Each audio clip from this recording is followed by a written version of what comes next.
자, 계속하겠습니다.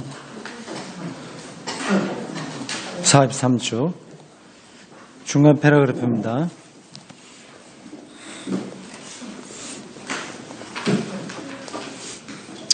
날마다 이루어진 이러한 예배 의식 외에 유대민족이라면 당연히 여기는 안식일을 비롯한 역법, 여러 절기를 가리킵니다. 역법상의 축제가 있었다. 유월절, 오순절 이런 것들입니다.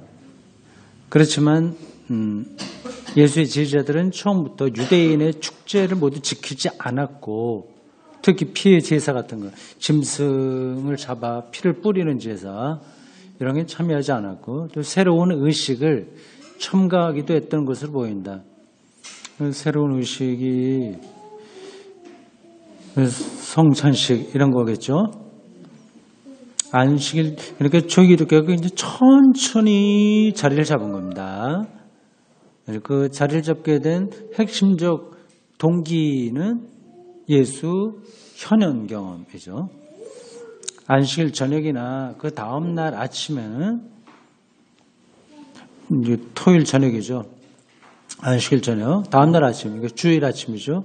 집에서 예수 그리스도의 부활을 기념하곤 했다. 아마도 안식일에는 안식일 지켰을 거고요. 유대인이니까.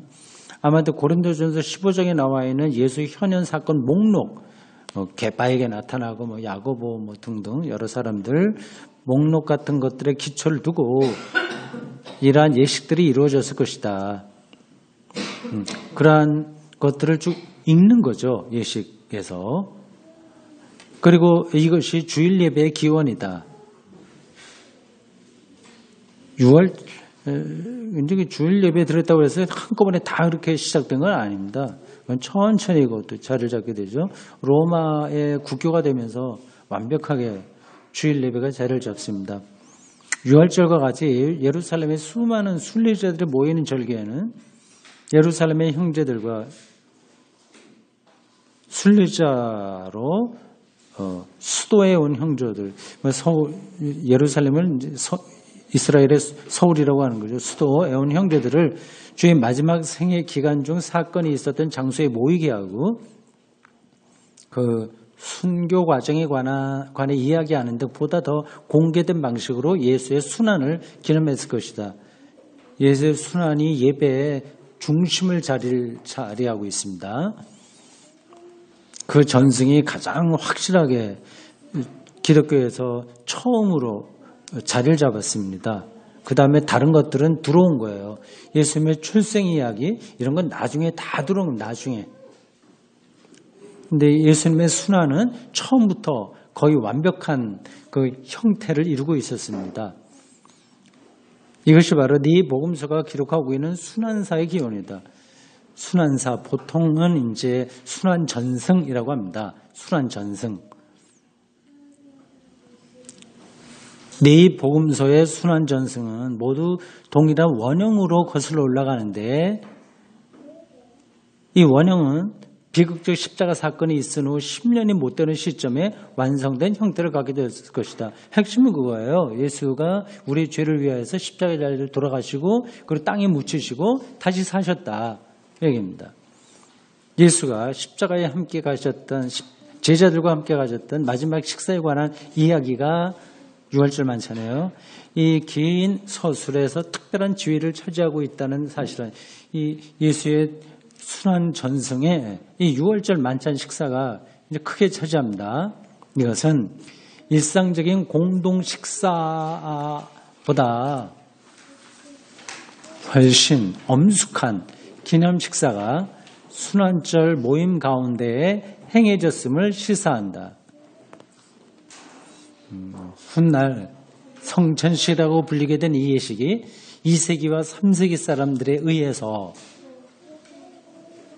애찬식이라고 명명되게 된 의식에 덮어져진 것이다. 이거요, 복잡한 얘기 아닙니다. 원래 이제 애찬식만 있었습니다. 아가페. 애찬식 같이 식사를 나누는 거죠.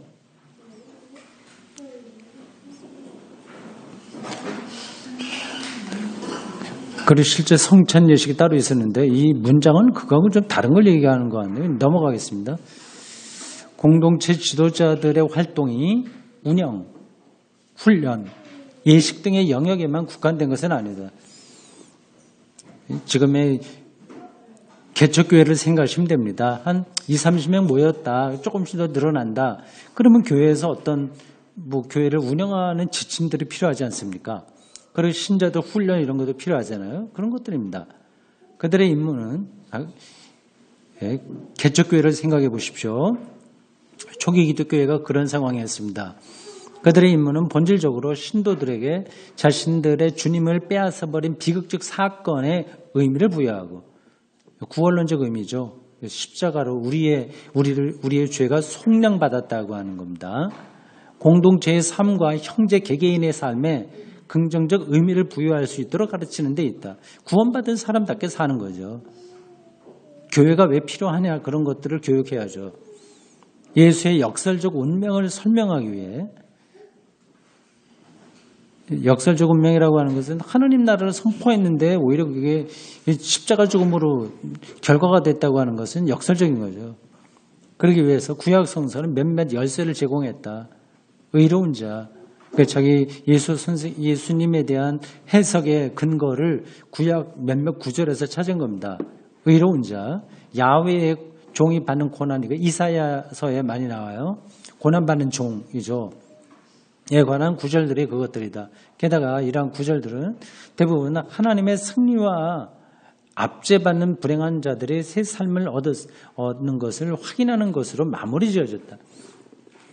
예수님의 순환, 또 그를 따르는 자들의 십자가, 고난. 그러나 그게 바로 구약에 근거한 하나님의 종들이 받는 고난이고 결국은 승리한다. 그렇게 가르치기 시작했습니다.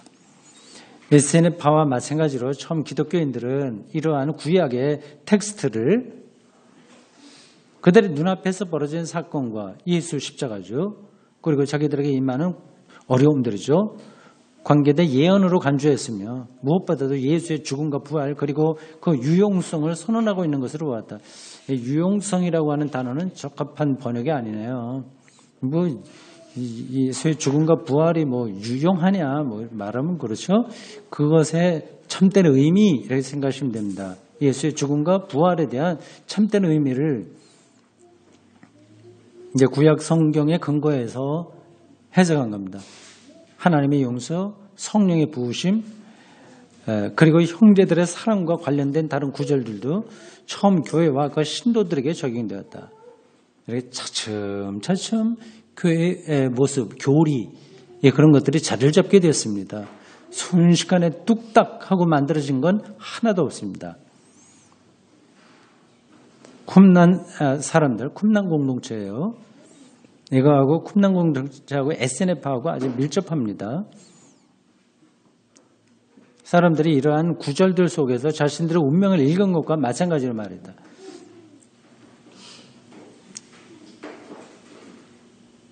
그러니까 초기 기독교는 SNF파, 쿰난 공동체와 좀 비슷한 처지였습니다.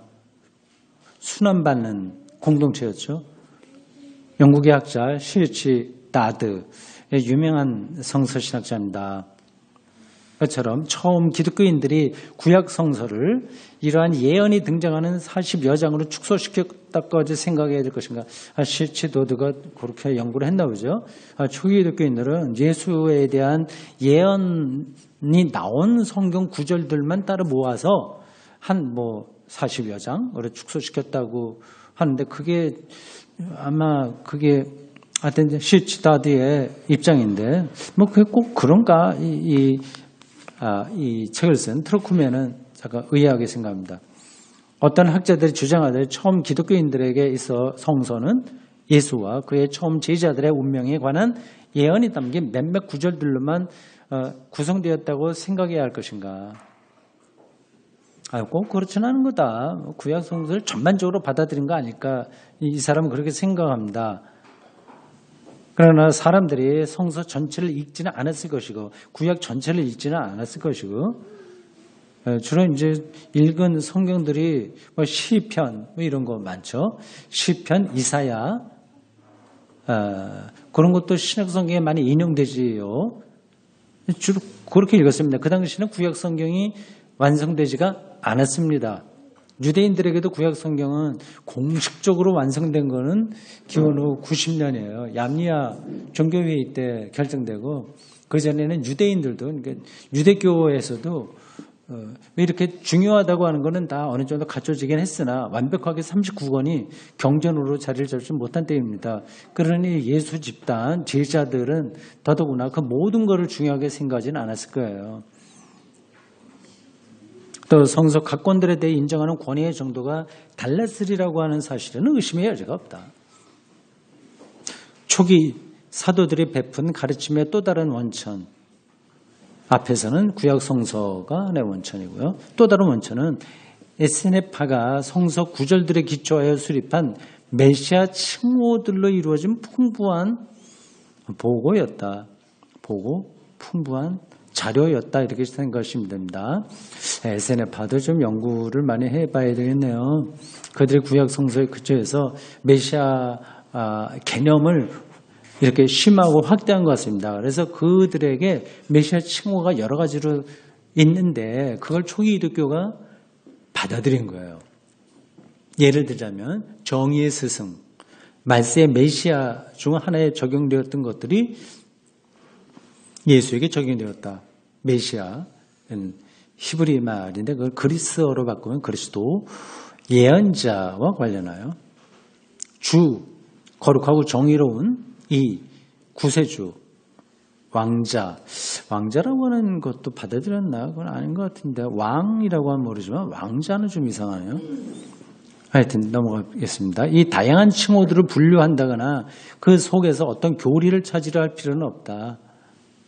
여기서 분명히 드러나는 것은 예수로 하여금 하나님이 사람 가운데 보내신 최후의 사자요.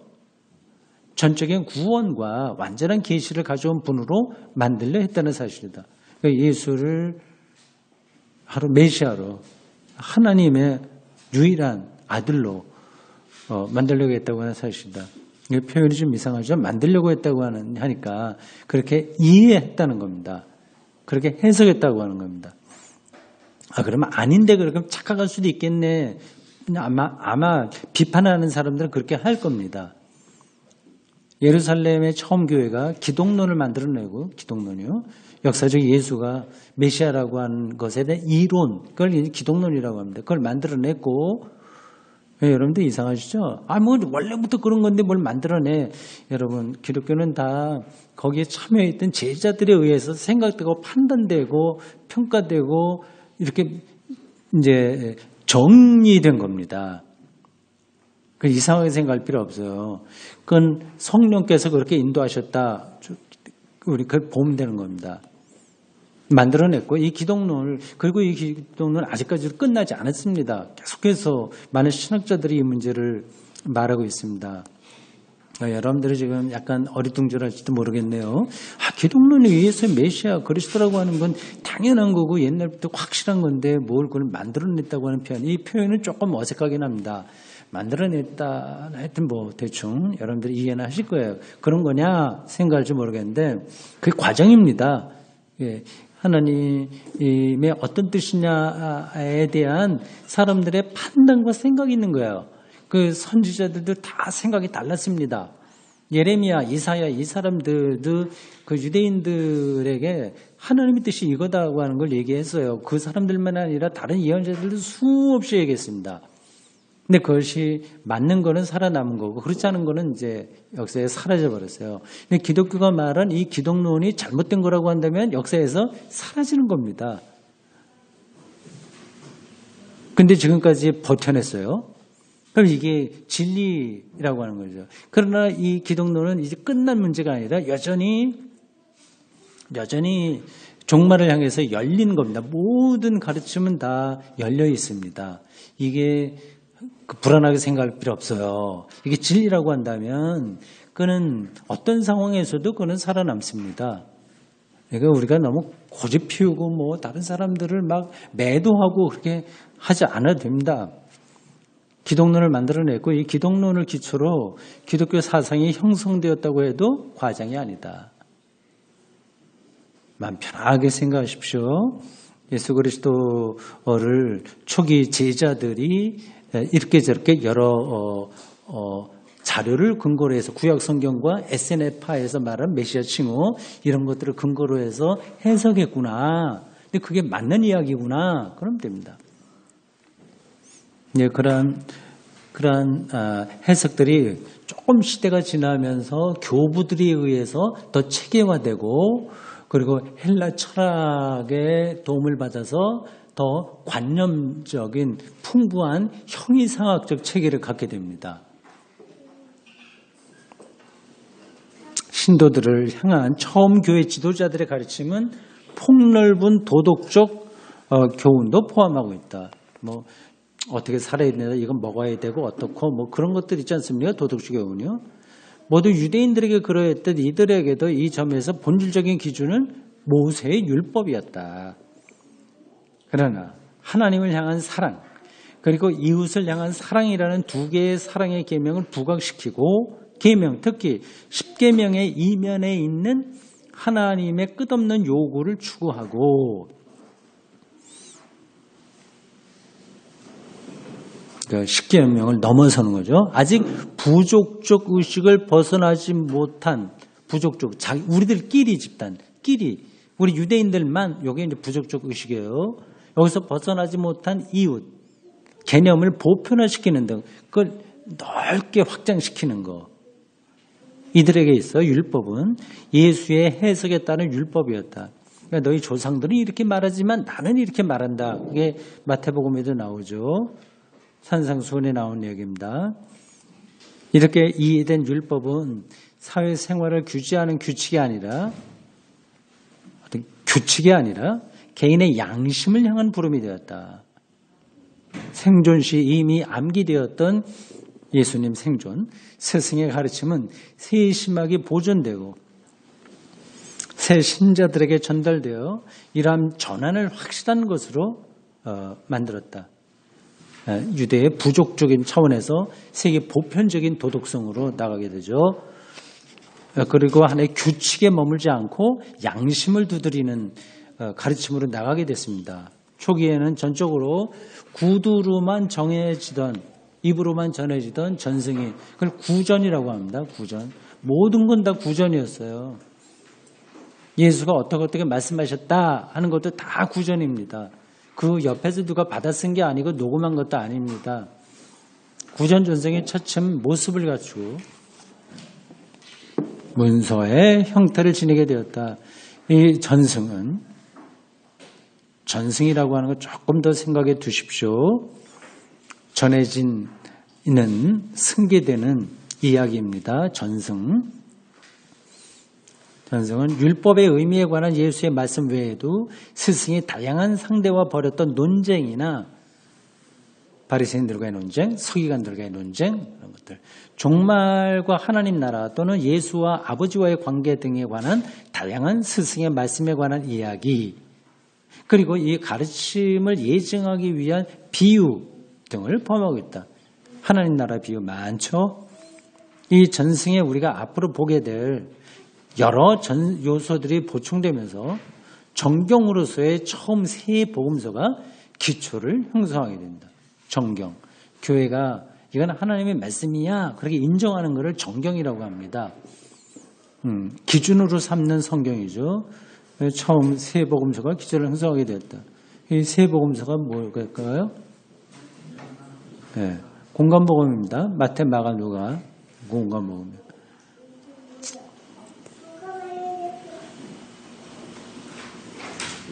이게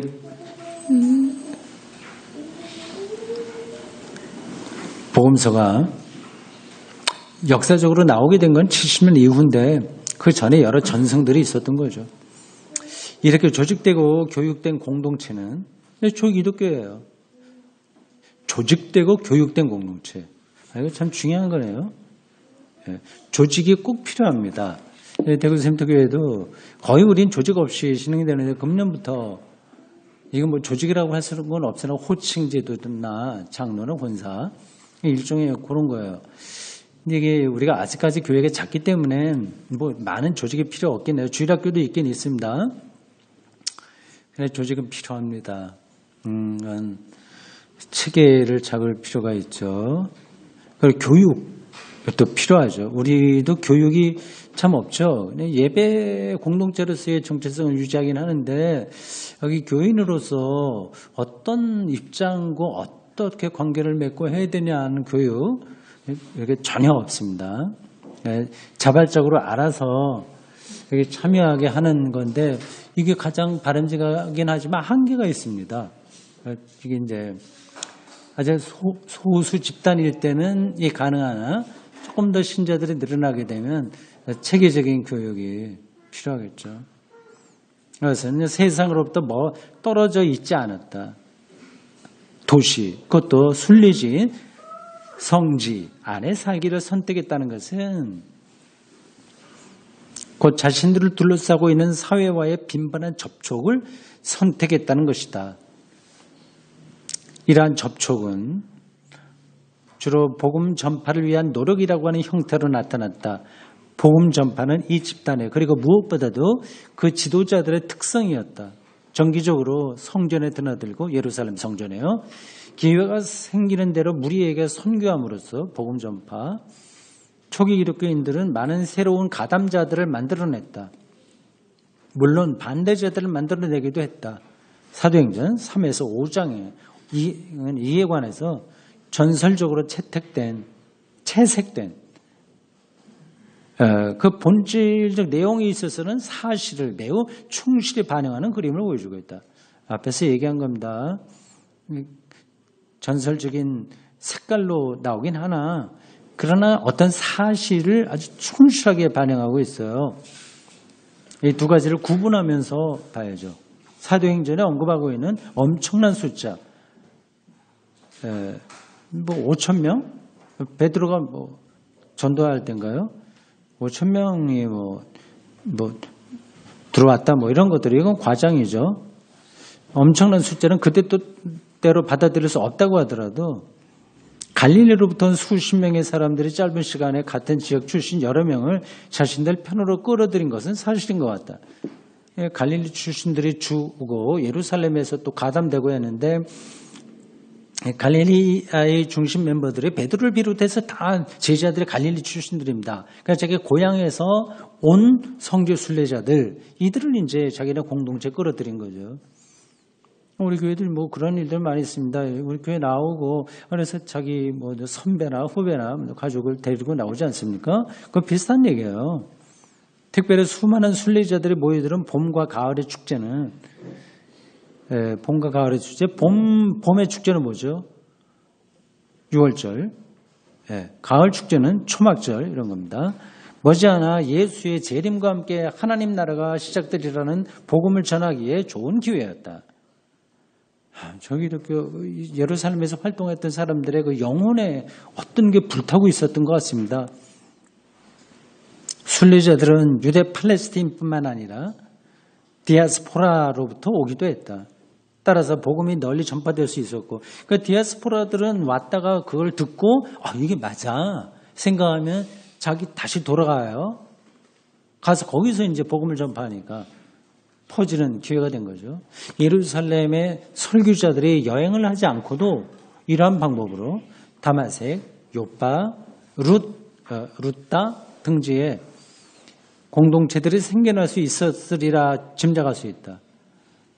로마 교회도 아마 이러한 디아스포라 성지 순례자들이 세웠을 것으로 보입니다. 처음 교회의 지도자들은 이렇게 외부에 존재하는 작은 공동체를 의식하고 있었고 외부가 어디예요? 예루살렘 밖, 다메섹, 요빠, 등등 로마 이런 데까지. 그래서 로마까지 생각했는지 모르겠습니다만은 자기네만이 아니라 그 예루살렘과 유대와 사마리아와 땅끝 여기까지에 대한 선교적 비전 그런 것들이 있었습니다. 이들을 격려하기 위해 그리고 이들에게 거룩한 도시 예루살렘의 모 공동체가 영적 권위의 본고지임을 확인시키기 위해 종종 이들을 방문하곤 했다. 베드로도 방문했어요. 안디옥에 방문했다가 나중에 이제 바울에게 꾸지람도 듣고 그런 얘기입니다.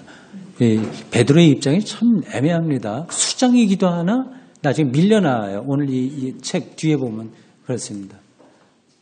결국 야고보가 최고 권위를 갖게 돼. 예수님의 동생.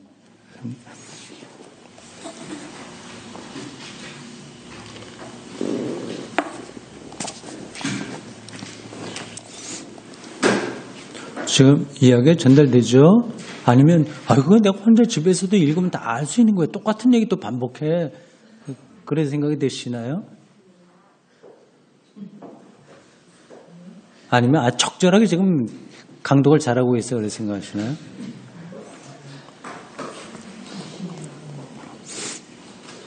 신학교에서 그래도 이제 강독 시간들이 있습니다. 원서 이게 아마 우리말이 아니라 원서가 있다면 그걸 읽고 이게 어떤 뜻이다를 설명. 그것도 좋은 공부입니다. 인문학에서 인문학 공부의 기본은 강독입니다. 강독. 텍스트를 읽고 그걸 해석하는 거예요. 텍스트에 많은 것들이 숨어 있으니 그거를 풀어 설명하는 겁니다. 그래서 신학대학원 그런 데서도 이런 방식으로 강의가 가능하죠. 철학도 그렇습니다. 철학에 보면 철학 교수들이 학생들에게 강의하는 방식이 여러 가지가 있거든. 그 중에 하나가 강독이라고 하는 겁니다. 그러니까 헤겔의 정신현상학, 페노메놀로기 데스 가이스테스 예를 들자면 그 책 두꺼운 걸 갖고서 이렇게 하나하나 읽으면서 설명하는 그게 좋은 그런 철학 수업입니다. 지금도 우리가 그런 식으로 해서 번역된 거를 보고 있는데 하여튼 방식은 그겁니다. 예루살렘이 기독교 모임에 주어진 교회라는 이름이 이 권위를 잘 드러내준다. 예루살렘 교회의 권위예요. 그러니까 다른 지역까지 우리가 책임진다는 의식이죠. 이 단어는 그리스어로 에클레시아인데 이는 한 도시의 시민 총회를 가리킨다. 이게 원래 그리스어예요. 종교적 언어가 아니라 이거는 정치적 용어였습니다. 얼핏 보면 아무런 종교적 의미도 가지고 있지 않은 것처럼 보인다. 그러나 히브리 성경의 그리스어 번역판인 70인역, 구약 성경은 히브리 성경이 있고 70인역인 헬라어 성경이 있습니다. 70인역에는 히브리어의 그 단어 케아 야훼라는 표현을 번역하기 위해 이 용어를 사용하고 있는데 이것은 모세의 부름을 받고 보이는 광야의 백성 총회를 가리키는 말이다. 다시 말해 유대인들에게서 이 하나님의 교회 에클레시아 투 데우 이 용어는 선택된 백성의 모임을 가리키는 용어였다. 이게 교회의 의미를 담게 된 겁니다. 히브리어로든 아람어로든 예수님이 사용한 아람어로든 아니면 그리스어든 제자들은 그리스어 몰랐어요. 그 아람어로 썼는데 이제 그거는 그리스어를 아는 사람은 일부였습니다. 근데 그러나 이제 성서 신약 성경은 다 그리스어로 사용됐죠. 그 이유는 왜 그런지 아시죠? 그리스어로 기록되는 것은. 그래서 바다봇 사람들이 다 그리스어를 사용하는 사람들이었기 때문에 그렇습니다. 독자들이요, 수신자들이. 이 용어를 사용함으로써 예루살렘 공동체는 자신들이 단순한 종교 운동이 아닌 그 이상의 존재임을 드러내 보이고 있는 것이다. 자기들끼리 하나님과의 관계 이렇게 하는 것만이 아니라 전체를 다스리는 거죠. 다른 지역에 있는 교회까지 염두에 두고 자기들의 모임을 가리켜서 에클레시아 투 데우 이렇게 규정을 한 겁니다. 그들은 자신들이 하나님 앞에 선택된 전체 백성의 집합체를 미리 보여주는 존재임을 선언하고 있는 것이다. 예루살렘 바깥의 모임들은 동일한 교회의 이 에클레시아에 속해서 자기들이 중심이야. 마치 지금 로마 가톨릭 교회의 로마 바티칸이 중심인 것처럼 예루살렘 교회의 지도자들은 자기들이 그 에클레시아, 그러니까 자기들만 아니라 다른 지역에 있는 것도 다 교회예요. 근데 자기들이 중심이야. 계속했고 동일한 권위에 귀속되었으며 따라서 권위를 행사한 사람들은 그들을 방문해서 다른 지역의 교회를 방문해서 모든 것이 올바른 규칙에 따라 행해지고 있는가를 확인할 수 있었다. 대단한 권위죠. 그리고 책임의식이고 좋습니다. 그 방향으로 계속 나갈 수 있었는데 그게 이제 안 됩니다. 역사에서는.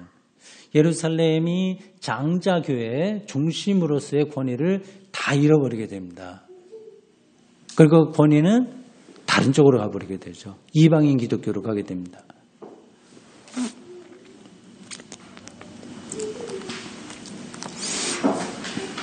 복음을 듣는 사람들은 모두 유대인들이었지만 예루살렘에서는요. 이들의 문화적 배경은 매우 다양했다. 사도행전 2장이 전하고 있는 오순절 이야기는 성령강님 그 전설적인 형태도 불구하고 왜 자꾸만 전설적인 형태로 표현하냐. 그게 이제 전설적인 겁니다. 천사가 나타났다 이건 전설적인 거잖아요. 그리고 뭐 바람이 불었다 방 안에 그리고 불에 혀가 뜬 것이 막 번쩍번쩍했다. 이 표현 자체가 전설적인 겁니다. 그런데도 불구하고 예루살렘이 순례자들 외에도 성소 가까이 정착하기를 원하는 매우 멀리 떨어진 디아스포라 유대인들도 끌어들이고 있었음을 증언하고 있다.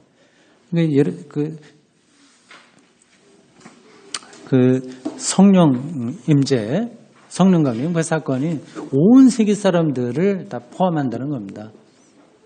그거는 이제 그런 전설적인 방식으로 묘사한 거죠. 이들이 일단 기독교 신앙을 받아들이게 되면 순례자로 예루살렘에 오는 동양인들에게 복음을 전파하는 매우 적극적인 역할을 감당할 수 있었다. 이렇게 천천히 자리를 잡으면서 역동적인 공동체로 성장하고 있었습니다. 그리고 자부심도 있었고 책임감도 있었고 잘 진행이 됐습니다. 그들의 역할이 그 시대에서는 최선이었고 그런 바탕이 있었기에 오늘의 기독교가 가능했겠죠. 우리는 그들에게 영적인 빚을 지고 있습니다. 우리는 예루살렘에 정착했고 기독교 복음을 받아들인 비팔레스타인 유대인 집단 중에 하나에 관해서 보다 자세한 정보를 가지고 있다. 예루살렘에 오긴 했는데 디아스포라라는 거죠. 팔레스타인이 아닌 유대인이 있어요. 사도행전의 20단을 헬레니스트, 그리스 말을 하는 사람들, 헬라파라는 매우 일반적인 용어로 이름 붙이고 있는데 이들은 교리적인 측면에서 주류 유대인들과는 다른 견해를 가지고 있어요. 주류 유대인들은 이 팔레스타인에 사는 사람들이에요.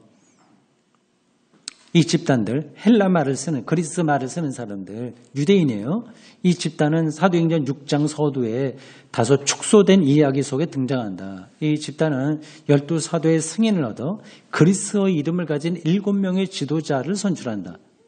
7집사라고 보통 우리가 알고 있는 사람들입니다. 이방 사람으로서 개종한 한 사람을 제외하고 이들은 모두 유대인이었다. 7명 중에서 누구죠? 그러면은 이방인으로 개종한 한 사람이 누구죠? 스데반은 아니죠. 스데반인가? 하여튼 7명이 다 그리스어를 쓰는데 모두가 유대인이었고 한 사람은 이방인으로서 유대교로 개종했다고 합니다. 이건 제가 언제 한번 기억을 했었는데 지금 또 다 까먹었네요. 사도행전 6장 3절 이하에 의하면 이 12사도들의 설교와 12사도들이 설교와 기도라는 직무를 계속하는 동안 이 새로운 지도자 모임은 음식 베푸는 일을 담당하게 됐다.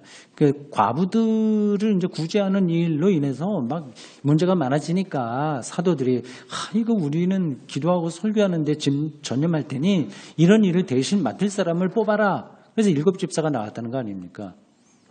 그러나 계속되는 이야기를 통해서 우리는 이 7명이 수행한 역할이 일곱 집사요. 무엇보다도 설교하고 기적을 행하는 선교사의 역할이었다고 하는 사실을 알게 된다. 빌립 같은 사람들, 빌립, 스데반도 마찬가지고요. 빌립 사람들 일곱 집사지만 사도와 똑같은 역할을 했습니다.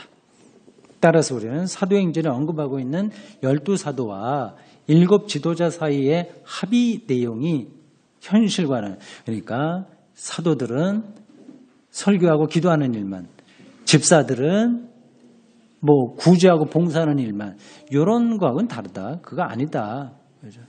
실제로 일곱 지도자를 선출한 이유는 12사도가 처음 공동체 전체에 대해 담당했던 것과 동일한 역할을, 그리스 말을 사용하는 유대 사람들 위해서 수행하도록 하기 위함이었다. 그러므로 이것은 비록 양자 합의에 의해 이루어진 일이라고 해도 일종의 분열이다. 한쪽은 팔레스틴 유대인들을 위한 12사도들, 제자들, 다른 한쪽은 그리스어를 사용하는 유대인들, 이렇게 처음으로 교회가 갈라지게 된 겁니다.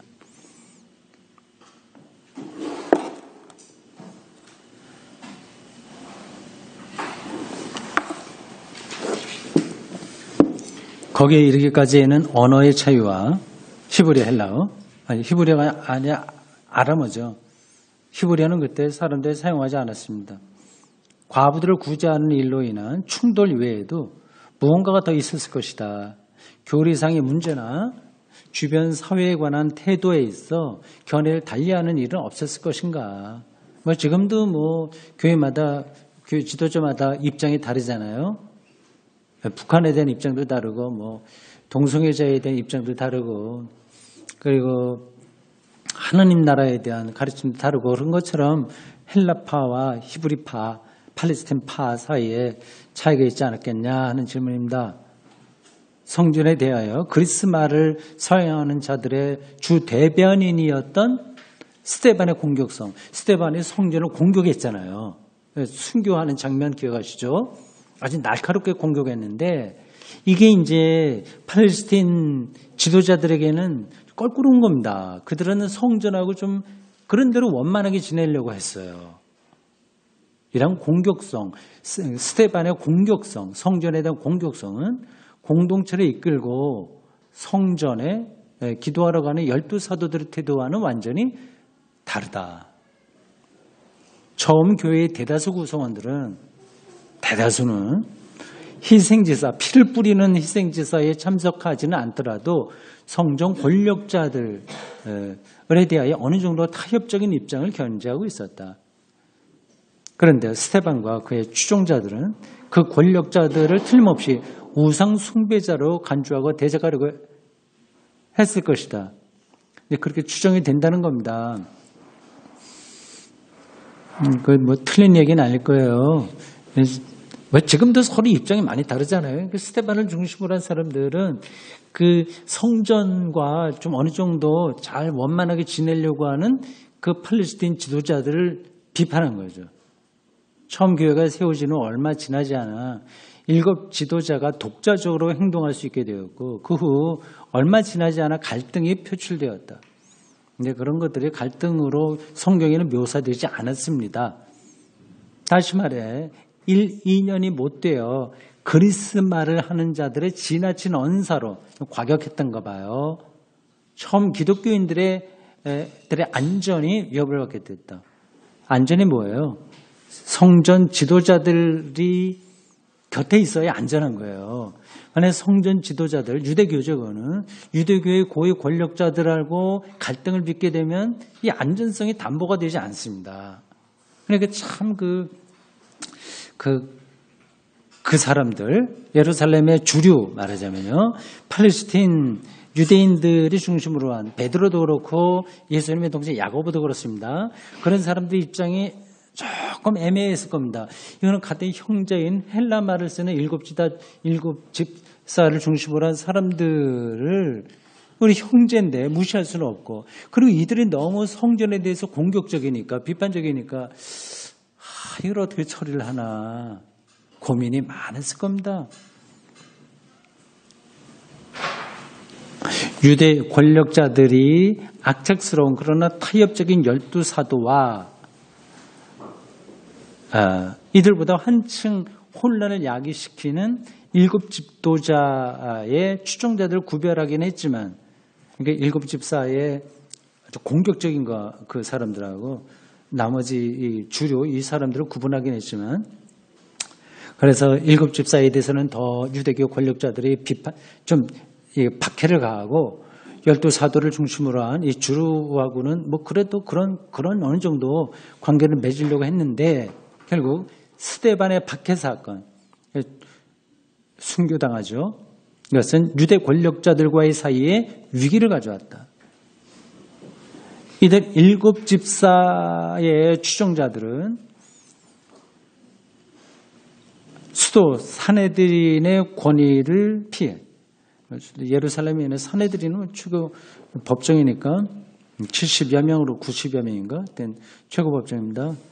이 권위를 피해 예루살렘과 유대를 떠나 도피할 수밖에 없었다. 12사도와 가까웠던 공동체 구성원들은 거룩한 도시 예루살렘에 남아 있을 수 있었고 계속 용인되었다. 예루살렘 성전 권력자들이 그걸 용납한 거예요. 너희들은 여기 있어도 돼. 그러나 7집사는 안 돼. 그를 따르는 사람들은 안 돼. 그래서 필신했습니다. 그래서 의견을 달리하는 집단이 제거되었지만, 그렇다고 해서 예루살렘의 교회가, 기독교 교회가 완벽한 화합을 이루게 된 것은 아니었다. 그 정황은 알려지지 않았으나 그리스어를 쓰는 사람들보다 훨씬 더 신중한 집단이 아마 12사도 중에 하나인 요한으로 짐작되는 예수의 제자를 중심으로 형성되었다. 훨씬 더 보수적인가 봐요, 이 요한은. 이러한 집단의 존재를 알려주는 가장 확실한 단서는 제4복음서, 요한복음이에요. 이면에 존재하는 예수의 행적과 말씀에 관한 독특한 전승이다. 아시죠? 공간복음은 예수님에 대한 이야기가 비슷한 게 많습니다. 그럼 병행구가 많아요. 근데 요한복음은 병행구가 별로 없습니다. 다 달라요. 독자 전승이 많습니다. 사마리아 우물가의 여인 이야기, 뭐 니고데모 이야기 할 것 없이 그 공간복음서에 없는 이야기가 많습니다. 다만 이제 그 비슷한 거는 순환 전승, 이거는 어느 쪽에서도 빼놓을 수 없으니까 그건 갖고 있습니다. 이 전승은 어떤 점에 있어서는 12사도가 이끄는 집단을 통해 내려온 전승과 유사하지만 독창적이면서도 동시에 팔레스타인 땅에 견고하게 뿌리를 내리고 있었다. 훨씬 더 보수적인 거예요. 사람들이 요한서클이라고 불렀던 이 집단은 갈릴리 사람들이 주류를 이루었던 대교회의 점 핵보다 더 유대적이었음이 확실하다. 이 갈릴리 사람이 주류를 이뤘다고 하는 거는 이거는 베드로하고 예수님의 동생 야고보 이런 사람들 가리킵니다. 이들보다 더 유대적이었다. 아마도 이 집단은 자신들만의 공동체를 이루고 있었고 따로 요한 공동체 또 제사장들과 모종의 관계를 맺고 있었을지 모른다. 이 각주가 46번 나오죠. 오스카 쿨만, 이 사람도 유명한 신학자입니다. 이 사람 오스카 쿨만은 영국 사람인데 여기 프랑스어로 번역된 거네요. 프랑스어는 제가 읽을 수가 없습니다. 요한복음서의 심층에 깔려있는 전승의 어떤 특징들은 이러한 가정에 의해서 설명될 수 있다. 어떤 가정이요? 예루살렘 성전 제사장들과의 특별한 관계. 그러나 이 주변 집단은 결코 교회의 주류와 단절되었던 것 같지는 않다. 완전히 끊어지지는 않았다. 따라서 전승의 두 흐름은 많은 점들을 공유하고 있다. 그러니까 베드로, 야고보 중심으로 한 그 주류하고 요한 공동체하고 공통점도 많다. 특히 방금 얘기했죠. 순환 이야기가 그러하다. 제4복음서의 순환 이야기는 앞에 세 복음서, 공간복음서, 마태마가, 누가 매우 비슷하다. 이 두 흐름의 근본적인 차이는 오히려 신학적인 것이다. 구조는 비슷한데 신학적인 것이다. 순환 전승에서요. 요한 전승에서는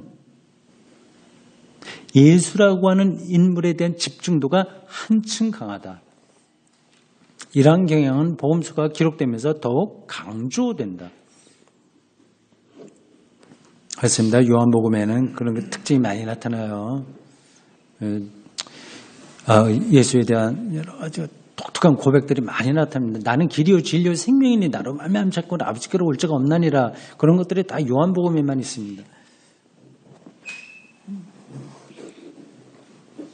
예수에 대한 집중도가 강하다.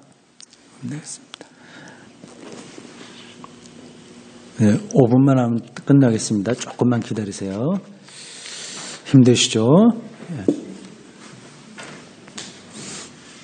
양쪽으로 급속하게 팽창하고 있었고 다양한 사조들이 통과해 지나갔으며 제사장들에 대해서 강력하게 저항하는 SNF파 사상의 영향을 강하게 받은 예루살렘의 최초 기독교 공동체는 사도행전의 처음 몇 장이 묘사하고 있는 거의 이상적이라고 할 수 있는 안전 상태를 오랫동안 유지할 수가 없었다. 사도행전은 이 점에 관하여 극도로 신중한 태도를 보이고 있지만 굉장히 안정적인 것처럼 묘사하고 있지만 처음 몇 해 동안 유지되었던 공동체의 화합이 오랫동안 지속될 수는 없었다고 추측된다. 기원 후 44년 초반부로 추정되는 헤롯 아그리빠의 박해로 인해 야기된 위기는 사도행전에 나와요. 이미 시작된 이러한 변화에 박차를 가하는 역할을 했음이 확실하다. 그러나 이 사건은 최초 기독교 공동체가 평범한 제도에 가까운 교회 생활로 성격이 바뀌게 하는 전환점으로 기록된다. 아니 제도화되고 말았다는 거죠. 그게 잠깐만 박해를 받으니까 어떻게 합니까? 유대교 하고 관계를 더 밀접하게 하면서 너무 예수 재림 아니면 예수 메시아 이런 것들을 좀 조금 축소시킬 수밖에 없겠죠. 하나의 제도로서 교회에 자리를 잡게 됩니다. 헤롯 대왕의 손자인 헤롯 아그리빠 왕은 41년부터 로마의 도움을 받아 팔레스타인의 유대 영토를 자신의 지배 아래 통합하는 데 성공한다. 그는 성전에 제국의 동상을 세우겠다는, 제국의 동상은 이제 황제의 동상 세운다는 겁니다.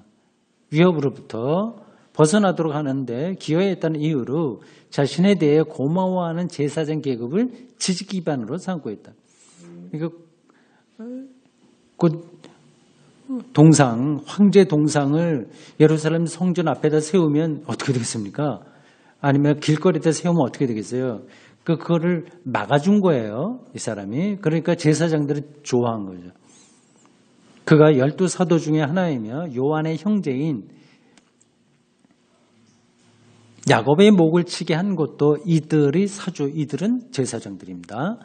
사주에 의한 것이었음이 확실하다.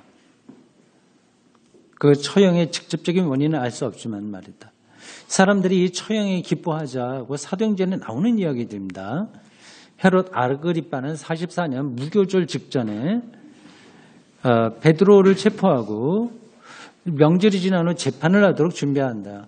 교회 전체를 궁지에 빠뜨릴 수 있을 이 출두를 앞두고 베드로는 사도행전이 하나님의 개입으로 묘사하고 있는 묘사를 그렇게 한 거예요.